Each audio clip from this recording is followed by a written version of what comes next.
Well, good morning, and thank you very much for joining us. I am Yori Folani.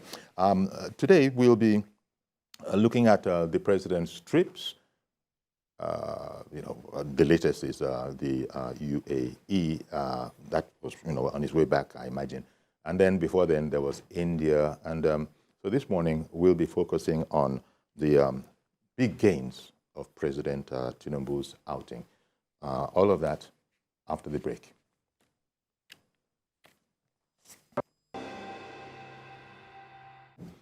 Okay, welcome back, and we have since been joined by the first of our guests, Mukhtar Mohammed. Mr. Mohammed, by now, needs very little introduction, stockbroker, CEO, finance with Mukhtar. It's great to have you back on Nigerian soil. Yeah, on Nigerian soil. The last time we had to do technology.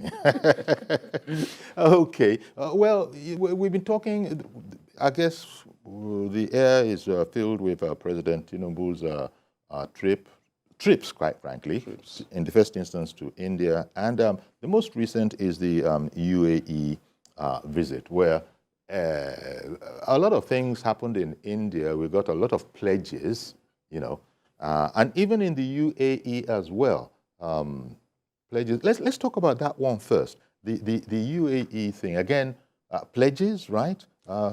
Because we hear that it's like immediately. We should also know that President Tinubu had a meeting with the president of the United Arab Emirates. It's different from the Crown King, or whatever they call him, of Dubai, Mohammed bin Ali. So there's a different scenario. He is the president, but the way they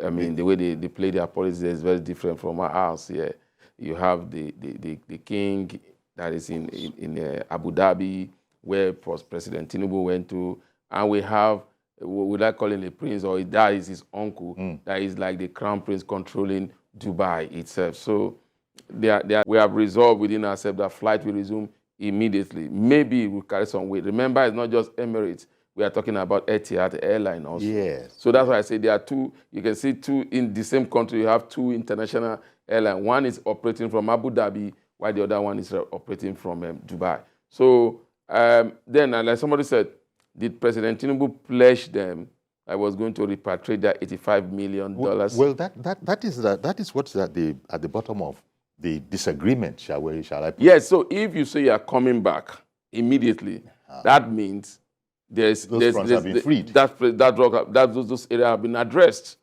Maybe not freed, maybe addressed. Like, okay. Maybe once you start operation, we'll make sure that we repatriate some certain amount to you.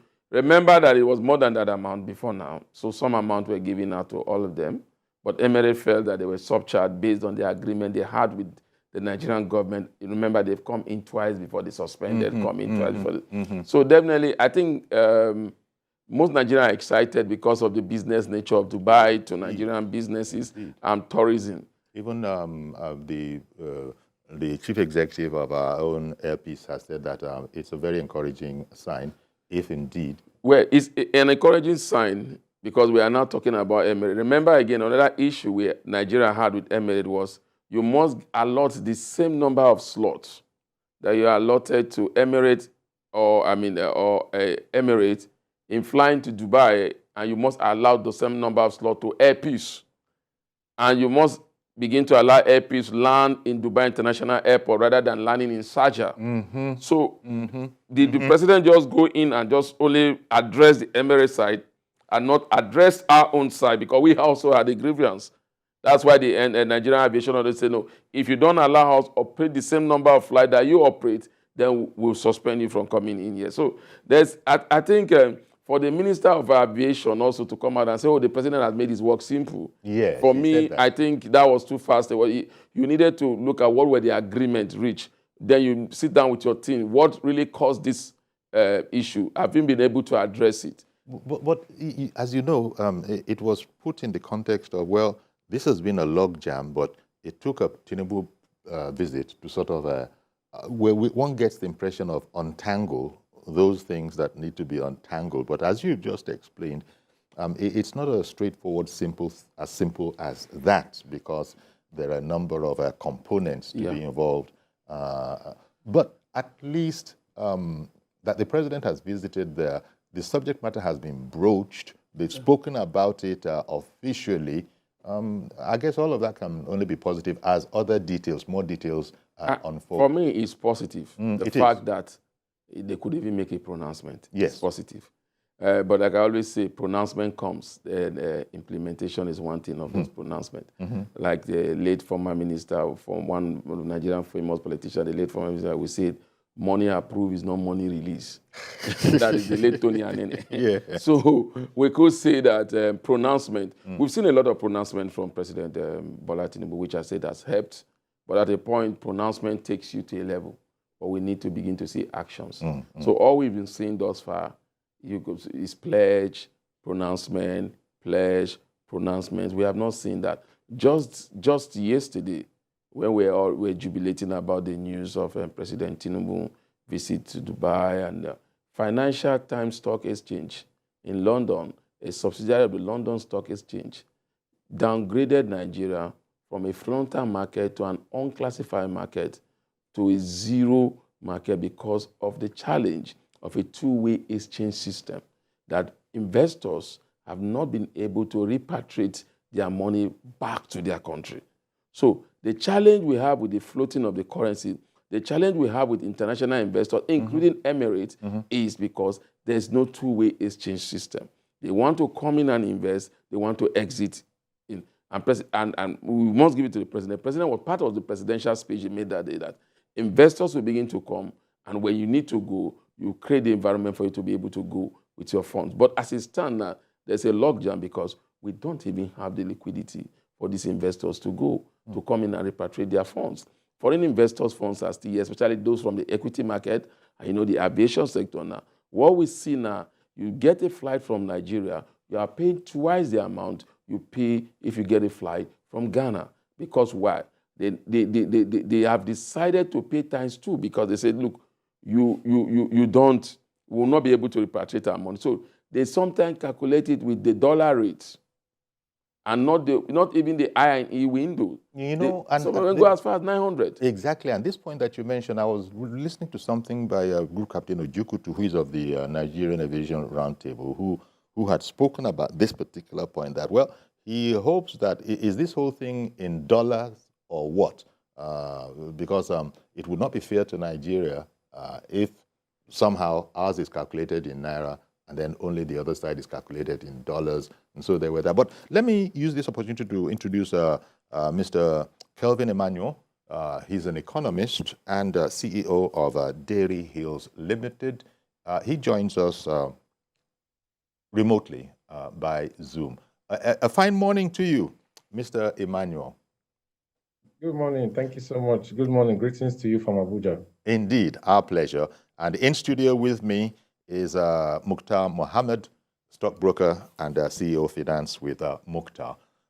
Okay, we were talking about President Tinubu's outing and the big gains or the potentialities of all of this. Of course, spent some time in India, spoke with captains of industry, went with a whole team of our own, apart from his high-ranking governmental team, also high-ranking private sector team. And in terms of sort of big gains via the potentials, because Mukhtar is just making the point here about, well, potentials is one thing, that is pronouncements, pledges is not quite the same as money across the table. Give me your assessment of, clearly it's brighter. Well, first of all, I shouldn't say that, but what do you think? Brighter days ahead as a result of President Tinubu's diplomatic shuttle, economic diplomacy? I'll tell you that President Tinubu is no President Buhari. President Tinubu is a massive improvement as compared to his predecessor, whose handling of the economy left the economy in tatters. And I make no mistake when I say that. It's interesting because they are from the same political party. So it's interesting to look at the difference between the President Tinubu and his predecessor.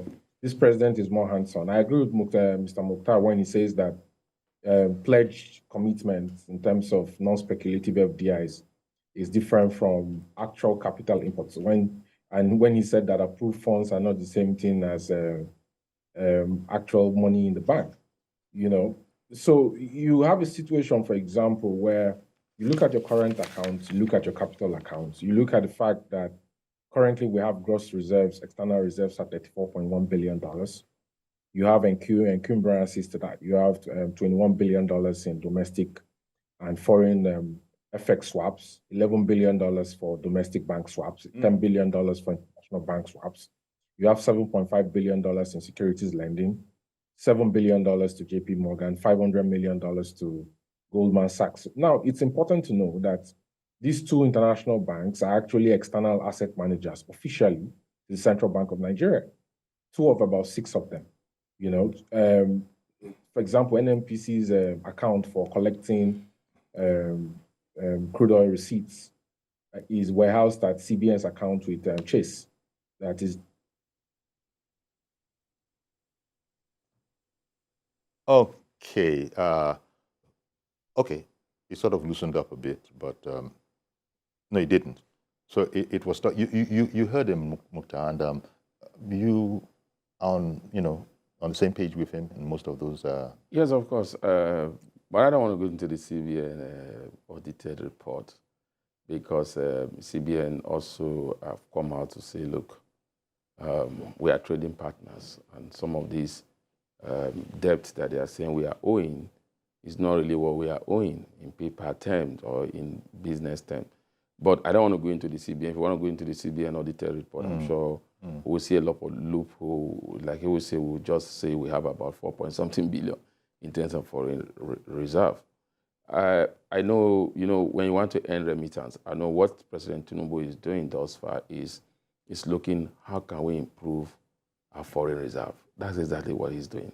He float the Naira, he wants to attract investors. Unfortunately, that hasn't worked. Because like I said... That's the whole purpose of, President Tinubu taking advantage of the... yeah, because he kept telling them that we floated the currency, there's no impediment of you doing... But the major impediment is liquidity. Yeah, that's a big impediment. In business, when there's no liquidity, there's no business. Because the means of exchange is liquidity, is cash. So if I bring in my cash, I'm not able to take it out. That's an impediment. And for now, we're dealing with the dollar, unlike what the... It's not that we have... It has to... We are dealing with the dollar that we have to earn by trade. We are not dealing with maybe the Naira that you could say, look, we're going to print more. So we are going to handle it. It's a domestic problem. We can give sovereign bond. You can't give sovereign bond on a currency that you don't own. Which is one of the problems, I imagine, that the South African grouping, that grouping of people saying that, look, we don't need to be looking to the dollar. We can begin to trade among ourselves. Well, the Brexit group, the BRICS nations. BRICS nations. Yes.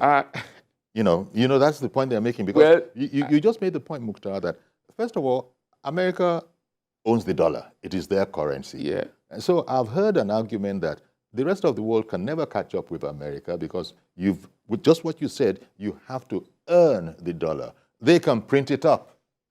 It is still legitimate. Yeah, like what they did during COVID. Yes. They printed, they know. Yeah. So but again, you see, when they print, they do a lot of trades.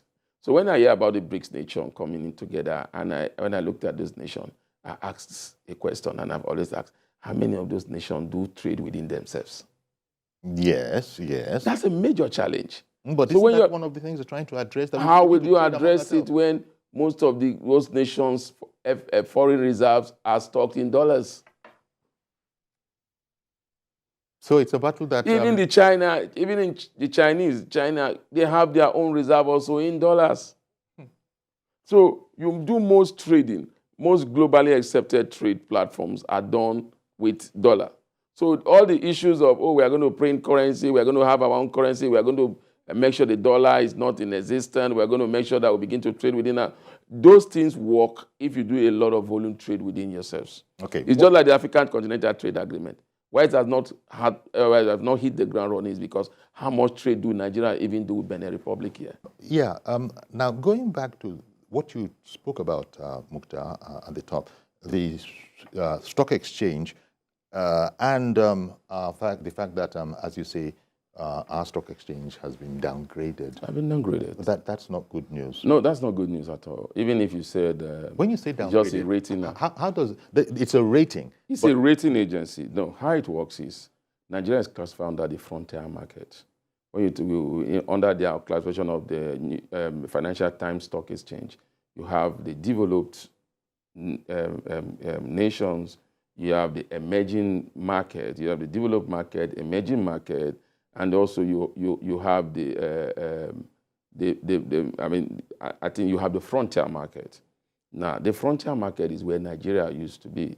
Under the frontier market, you have a lot of African countries there. You have Ghana, you have Mauritius, all these countries. For comparison, where would South Africa be? South Africa is not, I think South Africa is among the strong emerging markets because of the kind of depth of their own market.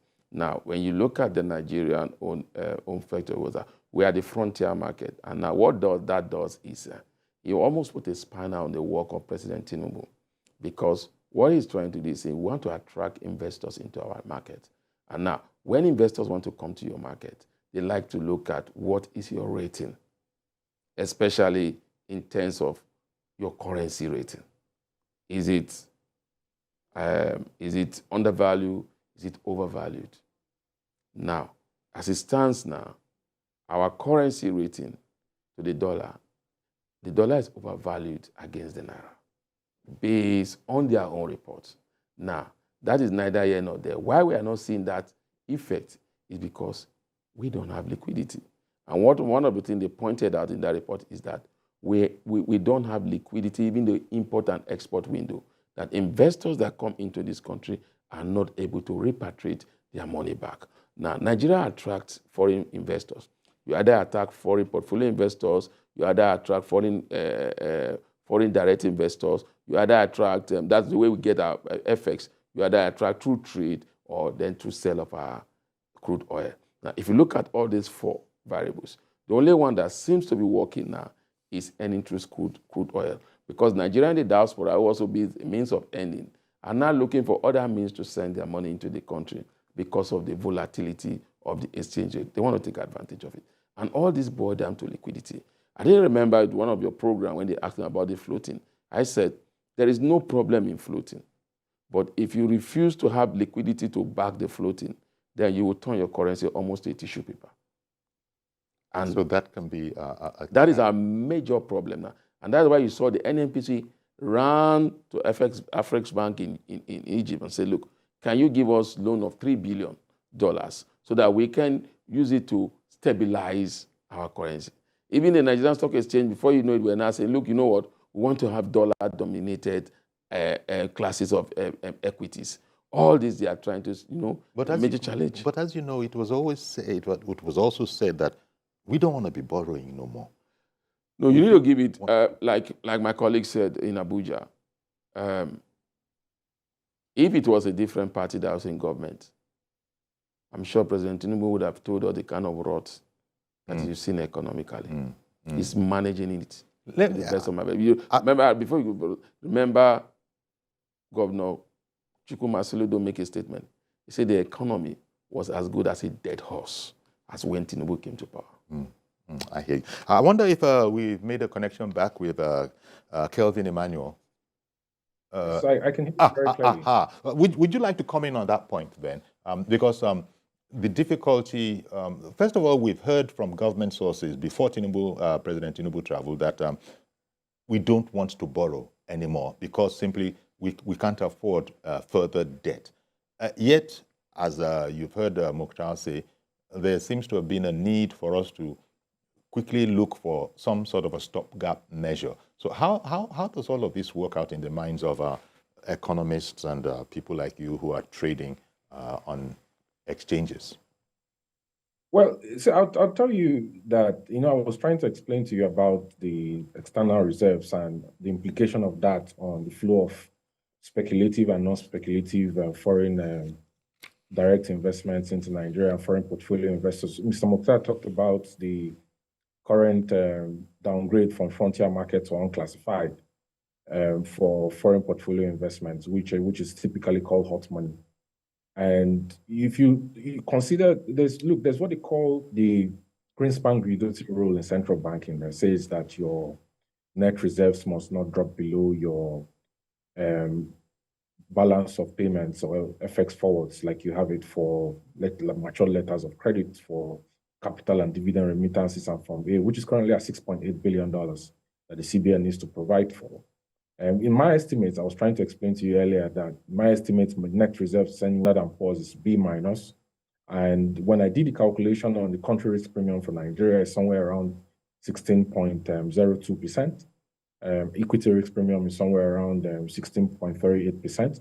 This basically means that your risk-free rate, the additional risk that investors will charge you to bring money into Nigeria, is anywhere above 20%. If you have inflation at 26.8% for food, headline inflation at 24.08%, you begin to understand that the cost of bringing in capital into Nigeria and the external risk of currency devaluation and the high volatility index to your internal rate of return is very high. So it's discouraging for people to bring money into Nigeria. So, going forward, and in light of the president's trip to India, which is a good trip, in light of the fact that he's trying to resolve the diplomatic impasse with the United Arab Emirates that will bring back Etihad and Emirates Airline, considering that these two airlines are being owed over $300 million in capital remittances that has not been remitted back to their country for everything from fuel costs to cost of sea checks, maintenance, and cabin crew, and IATA taxes. It's important for the president's team, the Minister of Trade and Investment, the Minister of Finance, to convert those pledges to capital imports into Nigeria. Because what happens typically is you have a difference between your capital account and your current account. I've given you a position on the current account. Yeah. Now, on the capital side, you need accommodating items to be able to bring in non-speculative foreign direct investment. And this is because, you see, every time there is a 1% difference between the I and E window and the parallel market, anytime that difference drops by 750 naira, what you have basically is that you see a net migration of 0.4%.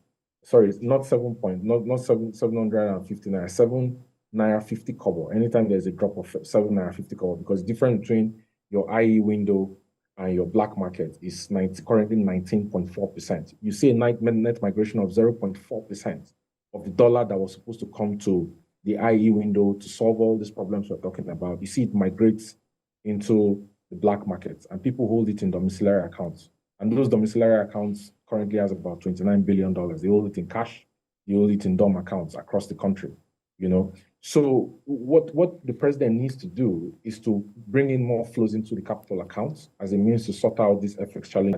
Inflation will begin to moderate. Okay. Because I beg your pardon. I'm so sorry to interrupt you, but I've got to take a break now. Please stay with us. We'll be right back. Okay, welcome back. And our guests this morning, Mr. Mukhtar Mohammed, Stockbroker, CEO, Finance with Mukhtar, and Mr. Kelvin Emmanuel, Economist and CEO of Dairy Hills Limited in Abuja, I believe. He's joining us by Zoom. Now, Kelvin brought up the whole, he spoke about the I&E, and I wanted to speak a bit more about that, the import and export windows. It seemed to show a lot of promise originally, and people were saying that, oh, okay, the president is going to collapse all of these bottlenecks and all of these problems that we had. But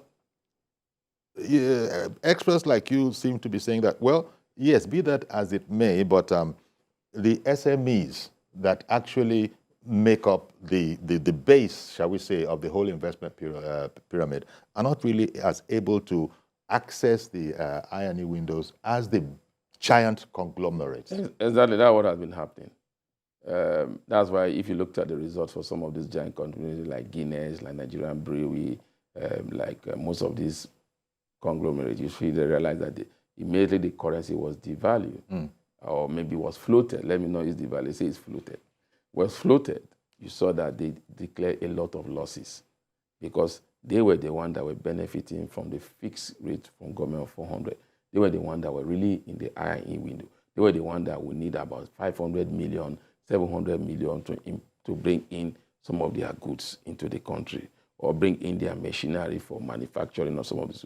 The SMEs are like a direct link to maybe you have a project, you need to buy, you need to do a supply of gift item, then you want to give that gift item in China, and you have about 2 or 4 gift items. Now, they now said, okay, you have to have capital importation for each of those gift items, and you're looking at about 10 gift items, then you go and fill from M. It takes you like almost 3 months. So they were the one that always will go to the Bureau de Change.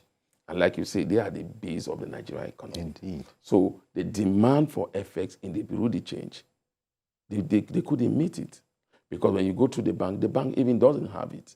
So it goes back to the liquidity problem you're talking about. The problem we are talking about. Remember before now, why waves, like the Minister for Finance said, he said we've had, 10 years ago, we had the stable exchanges. It was because the CBN was funding that sector every week with about $250 million that will be shared within the Bureau de Change. It became such a lucrative business that most of the people that were staffs or those that retired in most of all these CBN and other, just go in and establish a Bureau de Change because it's slimless. So you access the money and you sell.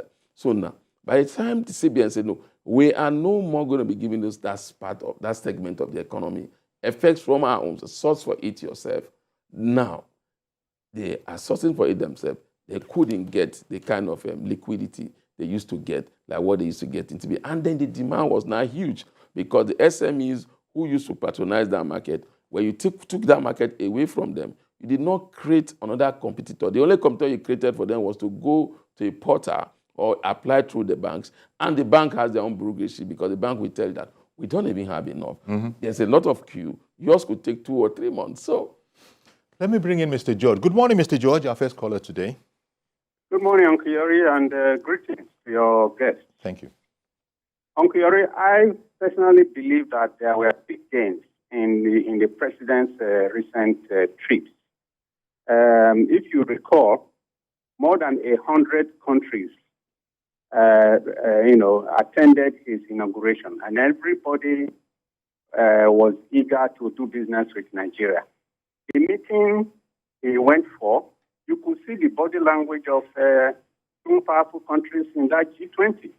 This is the 4th time I'm seeing such countries taking our president serious. And when they are talking to him, they know that this is somebody that can be respected. So what I want to counsel my fellow countrymen is that we should be positive in our approach. There is no government action that happens without firstly being pronounced. If pronouncements had not worked in the past, it doesn't mean that it cannot work now. This is a different government. Because to be skeptical about what we can gain from such trips is like being defeatist. Look at the situation of the past. People who we regarded as our financial experts in central bank, for example, and in the financial system, what is happening today. You see the rot that is being discovered in CBN and all that are connected with that. We cannot remain in that mode forever. Let us believe that something can work in the first place before anything can actually work. I believe that with the recent trip, it is not, Uncle Yori, it's not right to presume that the Minister of Aviation went to Dubai without being briefed about what had happened in the past in connection with the visa ban and airline administration. So something happened, and I think we should give the benefit of doubt to the system and let us be hopeful that it will work. That's my answer. Okay, indeed. Thank you very much, Mr. George. And well, Kelvin, what do you think about that sort of assessment? That look, are we being too tight, too strict on ourselves? Is there room for a bit more positive thinking, so to speak, in spite of the challenges? Well, to be honest with you, there are challenges. Look, I've said it severally that I'm cautiously optimistic because, like I said earlier, President Tinubu is a huge improvement on his predecessor.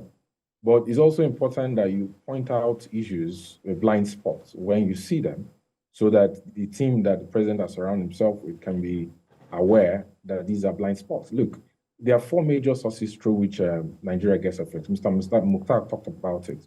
We have crude oil receipts, NLNG, NNPC, independent revenues for government-owned enterprises. You have FDIs, FPIs that are lumped in as one, speculative, non-speculative. You have net export proceeds, and you have diaspora remittances. And you can see that since the devaluation or attempted unification, net export proceeds in the I&E window has gone up from somewhere around $468 million to $2.5 billion. It's an improvement.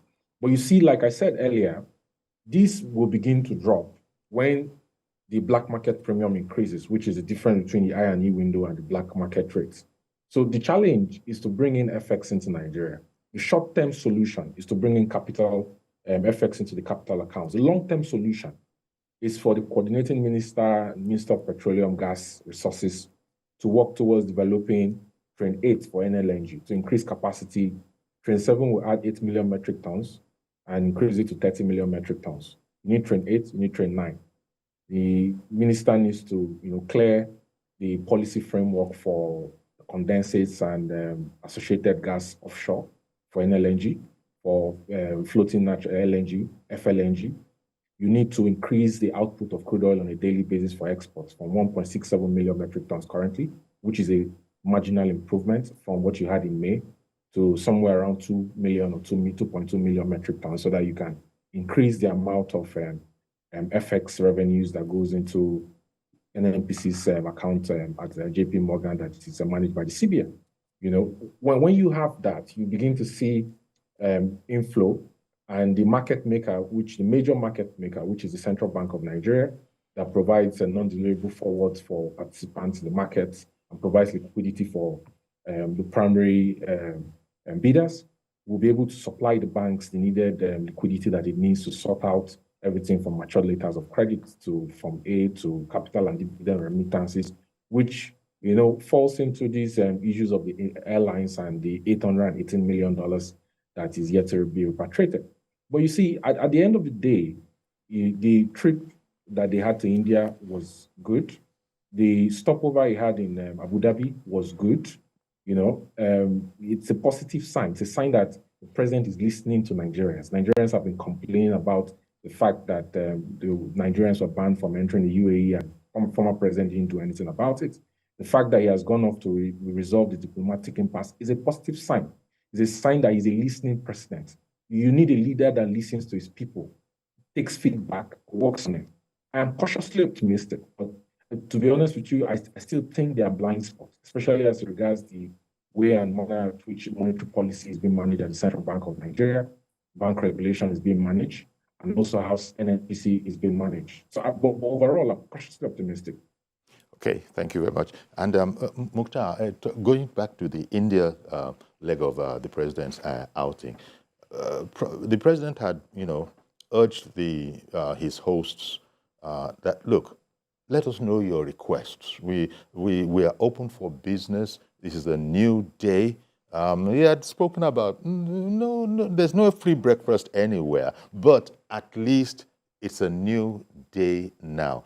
And big industries over there, steel, for instance. We have our own, Ajaokuta steel and all of these things that are commodities. Might one look at that and be hopeful that, look, if we can get those up and running through a mutually beneficial kind of arrangements, indeed, we might be looking a bit more up. Like Ken said, President Tinubu is marketing Nigeria very well because he's the #1 marketing officer. We must give it to him. Yeah, I mean, he has hit the ground running. Up and doing. Up and doing with marketing the country. He seems to know what the problem is. He seems to listen and then try to see how can we address this problem.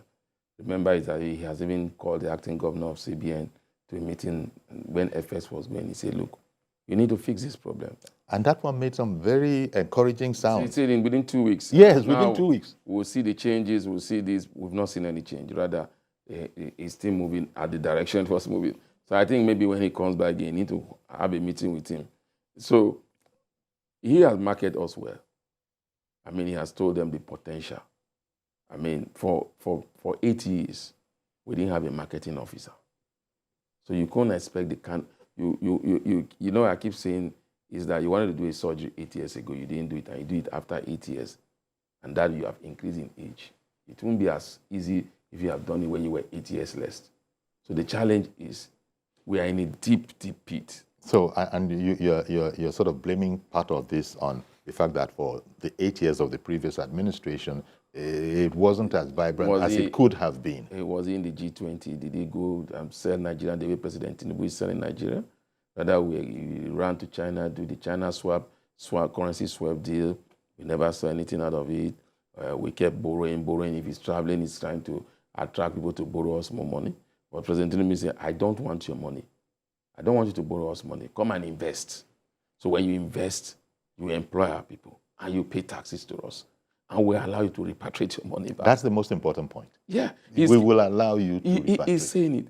He's talking about the Ajakuta steel, which is fantastic. But you know, there's a legal issue that has to do with the Ajakuta steel, which I think if the president comes in, he needs to sit down with his team and look at how we can be able to solve this legal issue that has to do with the Ajakuta steel complex. Because it has become like a challenge that President Obasanjo tried, Yaradua tried, Goodluck tried, Buhari tried. None seems to be working because that is the next gold mine for Nigeria. You could imagine if our steel sector is working. We won't be so much thinking about oil theft that is happening. Even if we want to deal with it, we still have something to fall back to. So I think he has done the right thing. And you see, he reminds me of when President Obasanjo came to power in 1999. That's what he was doing. At that time, everybody was complaining, the president is not always sitting at home, the president is always traveling, the president is in this. But at that time, he said, we've been a pariah nation for over 20-something years. We need to announce to the world that we are back, you can do business with us. Mm-hmm. That is what President Tinubu is doing at the moment. He said, look, this is a new administration. Come, we can talk. I'm the marketing officer. I have my team. And you see, I'm heading that team. I'm heading that team. When President Buhari was in power, when he's traveling, you see, I remember his first trip to the United States. He didn't have a cabinet. He was traveling with PAMSEC directors to go and hold a meeting with American businessmen. And at that time, when Barack Obama was coming to Kenya, the president of Kenya was inviting Dangote, Tony Olumelu, to come, while our own president was traveling with... Well, that's a big difference with Tinubu. Tinubu now, you see, the G20, Tony Olumelu was there. Yeah, right. He made a presentation to tell them that if you are not investing in Nigeria, you are losing. You're losing out. So that is the way to go.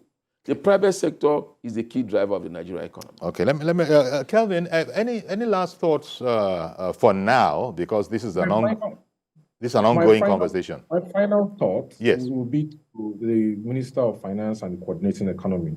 Look, Nigeria has debt obligations, debt servicing and refinancing cost of $4.2 billion between 2024 and 2026. Nigeria securitized 23.7 trillion naira of ways and means, but it hasn't securitized 6.7 trillion naira of ways and means. In 2024, the finance minister will have to provision for 20 MPR plus 3 for 6.7 trillion. My estimate is he's going to provision for 1.4 trillion naira for charges to the central bank as overdraft that the CBN will need to use to pay revaluation losses for FX swaps it did. So my charge to the Minister of Finance is to work with the Chairman and Senate Committee on Banking, Insurance, and Financial Services, Mr. Tukumbo Abiru, to amend the CBN Act of 2007, to ramp up on Ways and Means, to suspend the federal government financing of the budget through Ways and Means, and to see how we can start gradually drawing down the debts that Nigeria has currently at 77 trillion naira, manage refinancing and servicing costs, and increase the revenue to GDP ratio, both for tax and non-tax, from 7.9%. Every 1% you add, it will add $4.4 billion to the government revenue. Okay, we're going to have to leave it there. I beg your pardon. So sorry. Thank you very, very much. I'd like to appreciate and thank you, Kelvin Emmanuel, Economist CEO, Dairy Hills Limited, joining us remotely from Abuja. Thank you very much. Mukhtar, we've run out of time, but did you have was there anything you wanted to say finally? Briefly, I want to say, Mr. President, you've done the right work, you've made the right pronouncement. We also have to put our house in order. The fundamental must be right for you to attract foreign investors. And if we have the means to sort it out, we need to inject liquidity in settling our debt, especially in the aviation sector, to foreign direct investors, foreign portfolio investors, and the investors that have come in. If we do that, I can tell you, if the president comes in today and CBN said, we are releasing the 850 million that are accrued to every airline, we are releasing it to them, so we are giving it to them all. And that will make a big difference. You will attract the kind of investors. Thank you very much, Mukhtar Mohammed, stockbroker and CEO, Finance with Mukhtar. That's our program today. Please join us tomorrow for a fresh edition. I am Yori Folani. Bye-bye for now.